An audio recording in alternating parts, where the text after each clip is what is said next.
Isaac Colridge stared at the reinforced glass wall separating him from the lab's newest spectacle. It was 8 feet tall, covered in a mix of coarse fur and armored scales, with limbs too long and muscles too dense for anything born on Earth. The creature paced in slow arcs, its nostrils flaring every few seconds. "Why's it breathing like that?" he asked, not taking his eyes off it. Professor Velix, the alien in charge of the Xeno-Behavioral Institute on Orbital Research Station Vesta 9, stood to Isaac's left, his elongated fingers clasped behind his back. "It is agitated," Velix said. "This is expected. It has not eaten since transport, and its environment lacks the ozone-rich atmosphere of Kelmaris Prime. The stress is informative." Isaac scratched at the peeling label on the ration tin in his hand. "You set it loose in an artificial habitat without food or the right air, and now you're surprised it's cranky?" "It is for science," Velix said. "Of course it is," Isaac muttered. He'd been stationed on Vesta 9 for 3 months now as part of a cultural exchange engineering program. He'd helped design containment systems, upgraded life support for non-humanoid guests, and patched more ductwork than he cared to remember. But none of that included babysitting apex predators from alien worlds. The creature let out a low growl, deep and vibrating. It sniffed the air, then turned its head sharply toward the viewing glass. For the first time, it locked eyes with Isaac. "Yeah, I feel you, buddy," Isaac said. Velix tapped a control panel, and the interior door of the habitat hissed open. A maintenance bot rolled in and dropped a metallic crate. It zipped back out before the beast could even twitch. "What's in the box?" Isaac asked. "Stimulus objects, bones, synthetic prey dummies, and a mild electric prod to encourage interaction." Isaac turned slowly. "You put a taser in a box with a starving predator. It enhances aggression response. We require data on how it reacts to threats while under duress. You're poking a bear with a stick and calling it a thesis. It is not a bear." "Yeah, well, you're not a professor by any Earth credential either, so we're even." The creature stalked toward the crate, sniffed it once, then lashed out with a swipe that sent the whole thing flying into the wall. The impact left a dent in the steel and popped the lid clean off. Shards of synthetic bone scattered across the floor. "Wonderful," Velix said, his tone utterly lacking emotion. "Now we escalate phase 2. I will release it into the trial corridor." Isaac's head snapped around. "Wait, release it." "Into the corridor. That's where the maintenance staff works. There are no scheduled personnel in that sector for the next 4 hours. Except me. I've got to run diagnostics on the gravity stabilizers down there." Velix blinked slowly. "Then you must delay." "I've already delayed twice. The system's throwing fault codes, and if it fails, we're all doing the 0G dance until someone vomits themselves into unconsciousness." Velix turned back to the console. "Then be efficient." Isaac stared at him for a second, then at the creature still prowling the enclosure. "I'm going to regret this." The corridor lights flickered as Isaac stepped toward the service hatch. His toolkit bounced against his hip, and his breath fogged lightly in the recycled air. He adjusted his headset and tapped the comm. "Maintenance entering Sector 12. Diagnostic sweep starting now." No one replied. Standard protocol. He wasn't expecting a conversation. He crouched beside the open access panel and began pulling out fiber conduits. The beast was supposed to be 2 floors up, and the containment systems were designed to direct it toward the reinforced observation lanes. Still, he worked faster than usual. Something clanged. He froze. The clanging repeated heavier this time, overlapping with a growl. Not the mechanical whine of the corridor doors. Not the usual servo whir of bots. His fingers closed over a spanner, though he doubted it would help. The corner ahead darkened. Then the beast emerged. Its eyes glinted in the artificial light, and it sniffed the air with slow, deliberate motions. Its gaze settled on Isaac. "Oh no," Isaac whispered. He backed away, slow and careful, toolkit swinging behind him. The creature took a step forward. Okay, he murmured. "Let's think. You're hungry, you're disoriented, and I'm made of meat." Terrible combo. He reached into his toolkit and pulled out a vacuum-sealed ration pack. It was chili mac. Not exactly gourmet, but the scent was potent. He peeled the corner open and tossed it a few feet away. The beast sniffed again, lowered its head, and trotted forward. It stopped at the packet, sniffed once, then carefully licked the edge. Isaac held his breath. The creature growled, then bit into the packet. A loud squelch echoed in the corridor. It chewed twice, then sat down. Okay, that's unexpected. He pulled out another ration, beef stew this time, and opened it with shaky fingers. He didn't throw it. He held it out, arm trembling. The beast stood, walked forward, and gently took the packet from his hand. Isaac didn't move. He didn't even blink. It sat down again and chewed. He backed toward the panel, keeping his eyes on it. "If I survive this," he muttered, "I'm putting in for hazard pay." 30 minutes later, the creature was curled in the corner of the corridor, licking the inside of what used to be a mashed potato packet. Isaac sat on the floor across from it, knees pulled to his chest. "Velix," he said into the calm, "I've got a situation." "Yes, you released the beast into an active corridor. I informed you. I fed it my lunch." A pause. "It ate everything, all 6 packs. Including the mint bar." Another pause. "Fascinating. Can we not use the word fascinating while I'm sitting 10 feet from something that could tear my spine out?" "Remain calm. You appear to have initiated a behavioral bond." "Great. I'm its snack buddy now." Velix's voice took on a note of curiosity. "Your food affected its aggression." "More like soothed it. It's calm now, full belly, sleepy eyes, the whole deal." "I must observe this directly. Remain there." Isaac looked at the empty ration wrappers around him. "Not going anywhere." Velix arrived 20 minutes later, flanked by 2 containment drones. The beast didn't stir. It opened one eye, looked at the drones, then looked at Isaac and closed its eye again. "You have achieved something remarkable," Velix said. "I fed it chili mac." "That's not remarkable, that's desperation in a pouch. You have altered its stress behavior. It is bonding with you based on resource availability. This is adaptive behavior." Isaac stood slowly. His legs ached. "Can we move it back to containment now?" Velix approached the beast. "It may resist if separated from its food source." "I'm not a source. I'm a guy with bad luck and a lot of empty tins." The beast rose and followed Isaac as he walked toward the lift. It paused when the doors opened but stepped inside after him, sniffing the air again. "Great," Isaac said. "Now I'm a delivery service." Back in the habitat, the beast paced once, then lay down beside the far wall, watching Isaac through the glass. "It's waiting for more food," Velix said. "I'm waiting for a raise. We must test whether it will respond to you in future feedings." Isaac turned. "I'm not training it. You already have. I gave it snacks. That's not training. That's bribery." Velix tilted his head. "Nevertheless, the result is the same." Isaac stared at the beast. It yawned, showing a row of jagged teeth, then lay its head down. He sighed. "Fine, but I get hazard pay. And dental if it goes wrong." "Approved." Isaac looked at the beast again. "You better be worth it." The creature blinked once, then settled into sleep. Isaac rubbed his temples. "I can't believe I tamed an alien monster with army-grade mashed potatoes." The central medbay on Vesta 9 was quieter than Isaac expected. No alarms, no flashing panels, just the low whine of the air filters and the occasional click from a diagnostic scanner. He sat on the examination bench, forearms resting on his knees, trying not to imagine what the creature's saliva might be doing to his skin. The thing had licked his wrist while taking the last of the rations. And now he couldn't stop picturing microscopic alien microbes setting up shop under his dermis, building condos.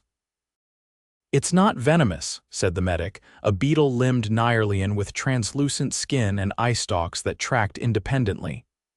"Its saliva contains proteins similar to Terran canines, mildly acidic, no known pathogens." "That's not comforting," Isaac said. "It should be. I've seen what mildly acidic did to a panel in the waste reclamation unit. We had to replace the whole thing." The medic selected a vial and drew a sample from Isaac's arm with a needle that looked more like a mosquito's proboscis than any hypodermic he'd encountered. It barely registered. He watched as the vial filled with blood. "Your cortisol levels are elevated," the medic said. "Unsurprising. Your heart rate has been inconsistent for the last 80 minutes. Yeah, well, try hand-feeding a space monster and see how your heart reacts. It is not classified as a monster. Tell that to the door it punched a dent into." The medic capped the vial and placed it in a refrigeration slot. "You are cleared to return to duty, but I recommend a hydration supplement and food that is not vacuum-sealed. I'm not sure I trust the kitchen staff not to pack me the same thing it liked. Perhaps bring something it dislikes. It will learn boundaries, or it'll start seeing me as a disappointment." The medic blinked, which involved his entire upper torso folding briefly inward. Unlikely. Outside the medbay, the corridor lights had shifted to the station's resting hue, a cooler blue that signaled the end of a cycle. Isaac checked the time. Just past second shift. He should have been asleep an hour ago. Instead, he turned toward the observation deck. He wasn't going to sleep anyway. The room was empty when he entered. Rows of reinforced windows overlooked the habitat below, where the creature now labeled Subject 13 in the logs paced in slow, lazy arcs. It paused when he entered, its head tilting slightly before it resumed its circuit. "Hey," Isaac said, leaning on the rail. "You still full or just trying to stay polite?" The creature let out a low rumble, not quite a growl. Then it sat. He glanced behind him. Still alone, the overhead cameras tracked movement, but no one monitored this late unless something exploded. "So here's the thing," he said. "They want me to keep feeding you. Not sure if that means I'm your handler now or just your lunch guy." The creature blinked. "Yeah, I don't know either." He sat down cross-legged on the floor, back against the console. The panel lights cast soft glows across the floor, and he imagined for a moment he was just in a zoo back on Earth, watching a predator digest its meal like a lion under heat lamps. "You've got 4 lungs, you know that," he said. "They showed me your scans. One of them's vestigial, but it still moves. Probably why you breathe like a freight train." The creature stretched out fully, tail curling once before settling. "They think you're responding to me because of food. That's probably true. I mean, I'd warm up to anyone who brought me 6 entrees in 20 minutes. It let out a snort, not hostile, just noise. "But I've seen animals before," he continued. "And you're not just reacting, you're thinking, calculating, which means you're not just a lab specimen. You're a person in whatever way that word fits." The creature's eyes stayed on him. "You're not going to eat me, are you?" It blinked again. "Good talk." He rose and dusted off his pants. "I'm going to sleep. Try not to punch anything while I'm gone." The creature didn't move. By the time he reached his quarters, he was too tired to undress. He collapsed onto the bunk and was asleep before he could wonder why the creature hadn't growled once. The next morning, Velix intercepted him in the corridor outside the hydroponic ward. The professor's gait was stiff, more than usual, and his eyes gleamed with a mixture of intent and calculation. "You returned to the observation deck after medical clearance," Velix said. "Outside of authorized hours. Wasn't exactly a party, just sat and watched. Figured I should check in. You spoke to it. I talk to the coffee machine when it doesn't work. Doesn't mean I expect it to answer, but it altered its behavior." Isaac folded his arms. "You were watching. I review all footage."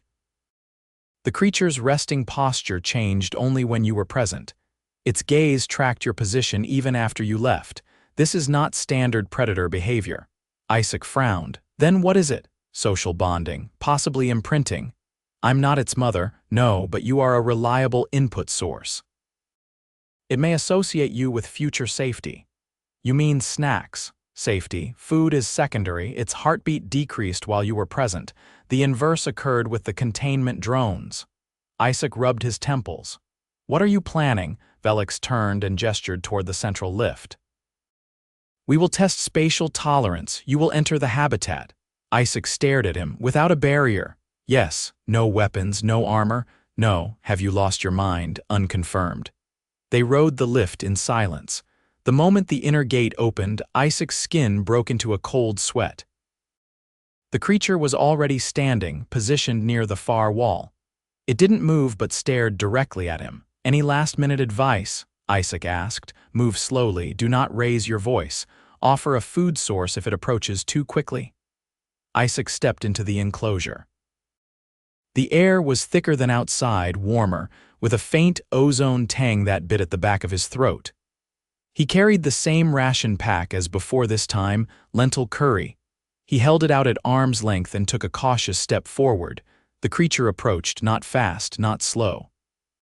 Its pupils narrowed slightly. It stopped 3 feet away. Isaac crouched and placed the packet on the floor. The creature lowered its head, sniffed, then took the packet and backed away.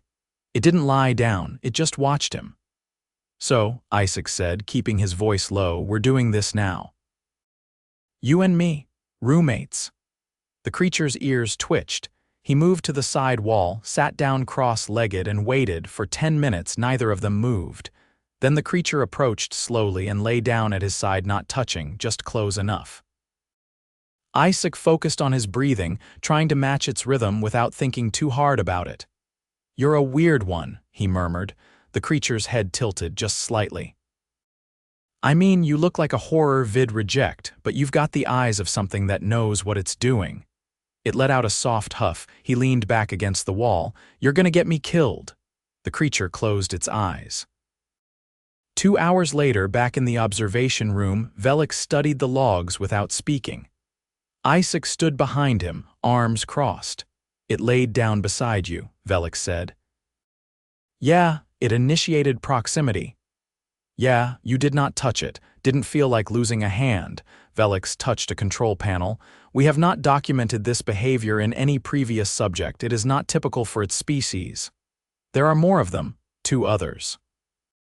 Neither survived acclimation. Isaac's stomach turned. Why? Stress, environmental mismatch, aggression toward themselves. He looked back at the screen. The creature was licking the empty packet again. You tried to study a species without knowing what kept it sane. We had limited data. This is why we observe. Isaac shook his head. Sometimes observation isn't enough. Velix turned. You are suggesting empathy. I'm suggesting you treat it like it's not a damn equation. Velix tilted his head. Then what is it? Isaac didn't answer. He just watched the creature blink slowly, then curl its body into a spiral. It looked, for the first time, like it was trying to sleep. The station's habitat wing smelled faintly of sterilized polymer and warm algae, and Isaac's socks were damp again.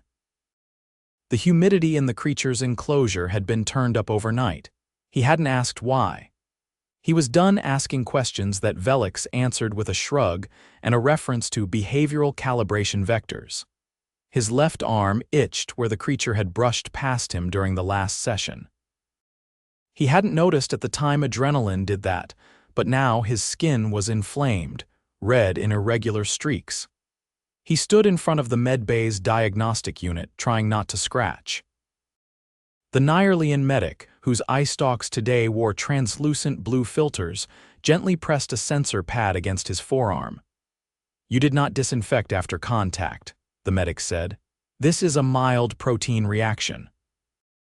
Your epidermis is rejecting oils from its dermal layer. You mean I'm allergic? Not quite. Your immune system is treating it like a mild toxin. You will need to rinse with a neutralizing solvent after every interaction and avoid direct contact. Great, Isaac muttered. I'm the only person it doesn't want to eat, and I'm the one who can't touch it. A paradox. Thanks. The medic handed him a small bottle filled with an amber gel. Apply this before and after. If the inflammation spreads, report immediately. We do not yet understand the full biochemical profile of its species. You and me both. He left with the bottle stuffed in his back pocket, his arm tingling, and a definite sense that he was becoming the galaxy's least qualified zookeeper. Velix met him just outside the corridor junction, pacing with a gait that suggested both urgency and mild offense at being kept waiting. The behavioral team has reviewed the latest footage, Velix said without preamble. It is time to test communication. I already communicate. It eats the food I offer and doesn't maul me. That's a perfectly good system.